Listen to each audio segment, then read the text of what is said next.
इस वीडियो में हम आपको 5 ऐसे एनीमे बताने वाले हैं जिन्हें आप बिंज वॉच कर सकते हैं बिकॉज इस लिस्ट में सभी एनीमे मिनिमम 11 और मैक्सिमम 13 एपिसोड्स के हैं। सारे एनीमे अच्छे हैं इसलिए काउंटडाउन की जगह सबको रैंडमली रखा है। इस वीडियो में आपकी मुलाकात होने वाली है हमारी न्यू टीम मेंबर से। सो चलो अब बिना टाइम वेस्ट करे शुरू करते हैं। तो पहले हम बात करते हैं शिवलरी ऑफ अ फेल नाइट के बारे में।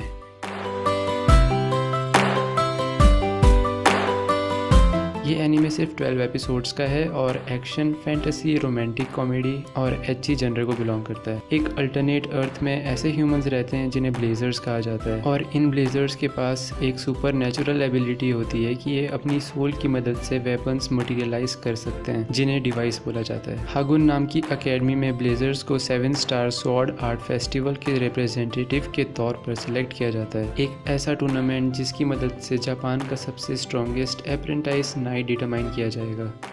The main character Ikki Kurogane को हागुन एकेडमी का एफ रैंक ब्लेजर कंसिडर किया जाता है with the name of the worst one because Ikki की मैजिकल एबिलिटीज इतनी लो होती है कि वो सिर्फ वेपन मटेरियलाइज कर पाता है but doesn't have any kind of magic. On the other hand Ikki की कानोजो यानी गर्लफ्रेंड स्टेला वर्मिलियन एक ए रैंक ब्लेजर होती है। Due to her high magical abilities, Stella's magical abilities and Stella herself hot.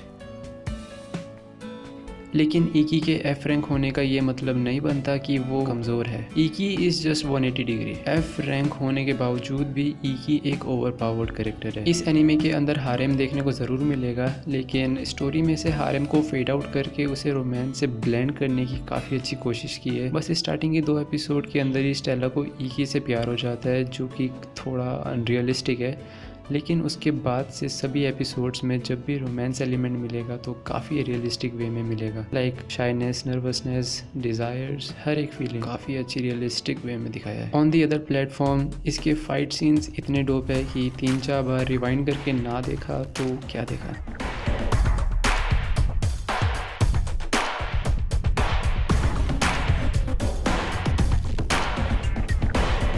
ऊपर से action scenes में dialogues और वॉइस एक्टिंग की परफेक्ट ब्लेंडिंग तो जादू ही कर देगी। Next on our list is Paradise Kiss. To be honest, Paradise Kiss is one of the most underrated shoujo and josei anime. ऐसा नहीं है कि लोगों ने देखा नहीं है एनिमे बट इसको उतना अप्रिसिएशन नहीं मिला जितना मिलना चाहिए। The anime has amazing and interesting characters, beautiful animation and pretty nice slice of life story, which is honestly not like those cliche stories जो हम normally slice of life anime में देखते हैं। इसके कैरेक्टर्स काफ़ी हद तक रियलिस्टिक हैं just like the story. The anime has total of 12 episodes. It starts with this girl Yukari Hayasaka who is a high school student. And then suddenly she bumps into some fashion school students who requests her to model for their fest. The story takes very nice twists and turns और characters का काफ़ी अच्छा development भी दिखता है series में। It's an anime जो actually एक मस्ट वॉच होना चाहिए for people who are into genres like शोजो, जोजे and slice of life. This anime is also a cherry on the top for people who are into fashion. अब बात करते हैं आनोहाना के बारे में। इस एनीमे का जनर है कमिंग ऑफ एज, यानी ये एनीमे कैरेक्टर्स की बढ़ती उम्र के साथ उनमें क्या बदलाव आए उस पर फोकस करता है। ये एनीमे सिर्फ 11 एपिसोड्स का है जिनका स्क्रीन प्ले थोड़ा स्लो लग सकता है लेकिन ये पॉजिटिव पॉइंट है क्योंकि यही स्लो पेसिंग हमें कैरेक्टर से इमोशनली कनेक्ट होने का मौका देती है। ये एनीमे है 6 चाइल्डहुड फ्रेंड्स के बारे में जिनमें से एक पानी में डूबने की वजह से अपनी जान गंवा देती है। मैनमा की मौत का असर बाकी 5 दोस्तों पर डिफरेंट वेज में दिखाया गया है जिसमें से अपना एमसी यानी जिनतान सोसाइटी से खुद को अलग कर लेता है और स्कूल अटेंड करना छोड़ देता है। लेकिन एक दिन गर्मियों के मौसम में जिनतान को मैनमा की आत्मा दिखती है जो कि समय के बीतने के साथ बड़ी हो चुकी है और वो जिनतान से अपनी इच्छा मनवाने की बात करती है इस बहाने से कि वो आफ्टर लाइफ में नहीं जा सकती जब तक उसकी इच्छा पूरी ना हो जाए। एनीमे का ट्विस्ट ये है कि मैनमा सिर्फ जिनतान को दिखती है जिसकी वजह से शुरुआत में जिनतान के एक दोस्त पोपो को छोड़कर बाकी 3 दोस्तों को लगता है कि जिनतान हेलुसिनेट कर रहा है जो चीज़ों को जिनतान के लिए काफ़ी मुश्किल बना देता है। ये एनीमे कोई रोमांस एनीमे नहीं है लेकिन सिर्फ रोमांस ही वो की है जो इस एनीमे को आखिर तक ड्राइव करती है। So you should not miss this anime. और अगले नंबर पे है किड्स ऑन स्लो।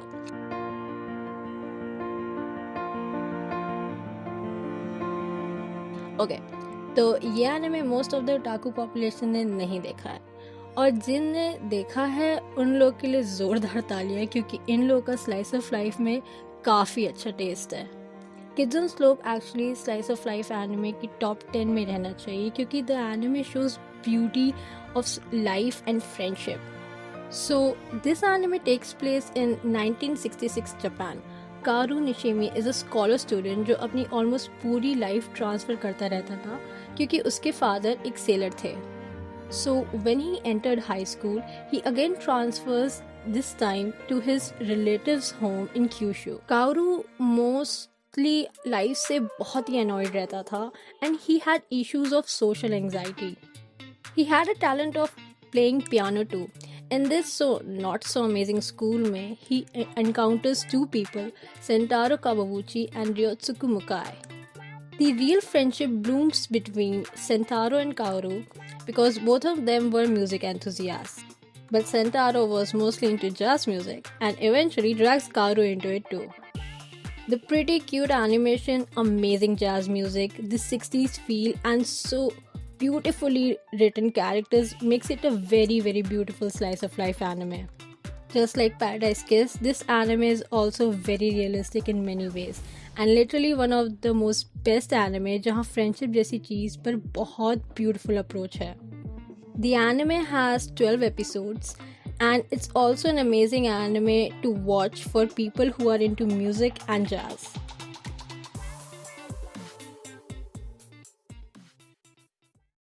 और हमारी लिस्ट का लास्ट एनीमे है Rascals does not dream of बनी गर्ल सेंपाई।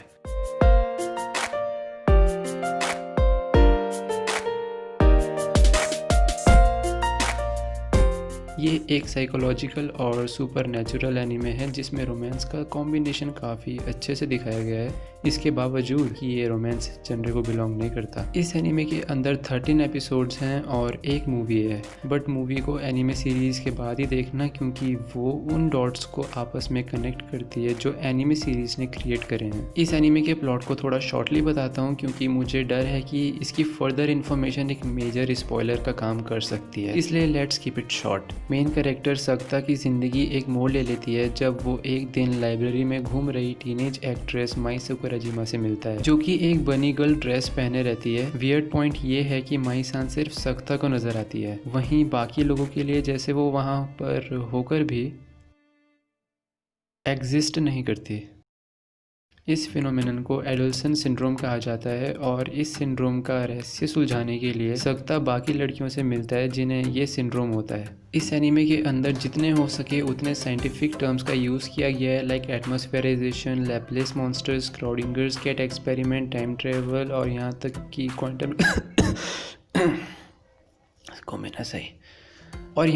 क्वांटम रियल्म से इंफॉर्मेशन लीक होने को भी दिखाया गया है। Even I don't know that quantum realm is the correct term to express it or not, but still इसमें बहुत कुछ है। ये एनीमे काफ़ी सारे unexpected twist and turns carry करता है जो कि आपको ये कहने पर मजबूर कर देगा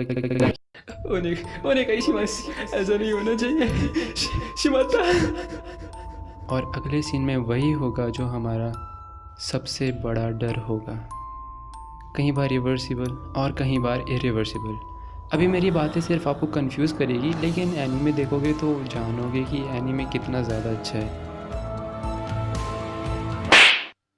तो ये थे हमारे 5 एनीमे जो आप बिंज वॉच कर सकते हैं, बिंज व्हाटएवर। अगर वीडियो पसंद आई है तो लाइक कर दो, शेयर कर दो और हमारे चैनल को सब्सक्राइब कर दो। अगर पहले से ही कर चुके हो तो फिर आरीगातो, और हमें इंस्टाग्राम पर भी फॉलो ज़रूर करना। हम मिलेंगे अगली वीडियो में, तब तक के लिए take care, stay safe, sayonara.